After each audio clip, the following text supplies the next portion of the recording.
পশ্চিমবাংলার অযোধ্যার সাথেও যোগসূত্র রয়েছে রামায়ণের। শুধুমাত্র উত্তরপ্রদেশের যোগী রাজ্যেই নয়, পুরুলিয়া জেলার অযোধ্যাতেও কিছু যোগসূত্র রয়েছে। হ্যাঁ প্রিয় দর্শক বন্ধুরা, তোমরা ঠিকই শুনছো। পশ্চিমবাংলার অন্যতম পর্যটন কেন্দ্র পুরুলিয়া জেলার অযোধ্যা পাহাড়, যার ঢেউ খেলানো পাহাড় দিয়ে সাজানো এই অযোধ্যা। পুরুলিয়া জেলার অযোধ্যা পাহাড় ভ্রমণার্থীদের কাছে অত্যন্ত পছন্দের একটি জায়গা। শীত হলেই শীতের মরশুমে যেন ভিড় জমে যায় ভ্রমণার্থীদের। ধীরে ধীরে এই অযোধ্যা পাহাড় আরও নতুনভাবে সেজে উঠছে। শাল, সেগুন, শিমুল, শিরীষ, মহুয়া বিভিন্ন গাছের ছায়ায় আবৃত এই অযোধ্যা। বাংলার এই অযোধ্যার সাথেই যোগসূত্র রয়েছে রামায়ণেরও। কিন্তু সেই যোগসূত্র কি, চলো দেখে নিই।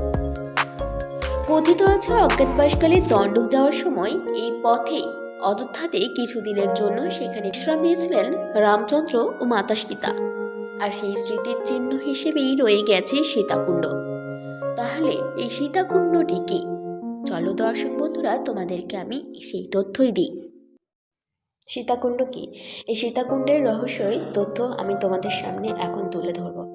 সীতাকুণ্ড হচ্ছে শ্রীরামচন্দ্র আর মাতা সীতা যখন অজ্ঞাতবাসকালে দণ্ডক যাচ্ছিল, সেই সময় অযোধ্যার পাশ দিয়ে, অর্থাৎ পশ্চিমবাংলার অযোধ্যা পাহাড়ের পাশ দিয়ে যাওয়ার সময় অযোধ্যা পাহাড়ে কিছুদিনের জন্য বিশ্রাম নিয়েছিল। আর সেই সময়ই মাতা সীতার তৃষ্ণা নিবারণের জন্য শ্রীরামচন্দ্র পাতাল ভেদে বাণ প্রয়োগ করে মাটি পাথরের বুক চিরে জল নিয়ে আসেন। আর সেই জল বের করার ফলে সেই জায়গাতে একটি কূপ বা কুণ্ডর আকার ধারণ করে, যা বর্তমানকালে সীতাকুণ্ড নামে পরিচিত। বর্তমান যুগে এখনও বন্ধুরা তোমরা দেখতে পাবে অযোধ্যাতে সীতাকুণ্ডের ওই কুণ্ড থেকে অনবরত স্বচ্ছ ও শীতল জল বের হয়, যেই জল স্থানীয় মানুষদের কাছে অত্যন্ত পবিত্র বলেই তারা মনে করে থাকে।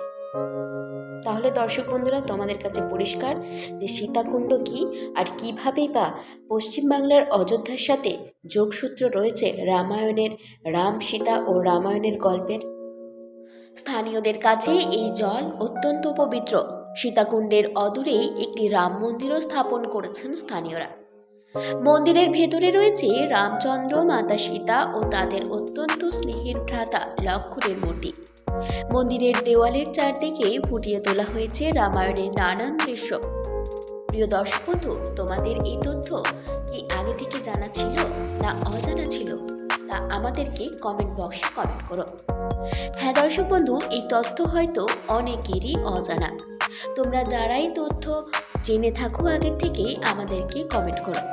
আর কিছু যদি এই বিষয়ে নতুন তথ্য থেকে থাকে সেই বিষয়েও আমাদেরকে জানিও। এরকমই আরও নিত্য নতুন তথ্য জানতে আমাদের চ্যানেলটিকে সাবস্ক্রাইব করে দিও আর ভিডিওতে একটি লাইক দিয়ে দিও।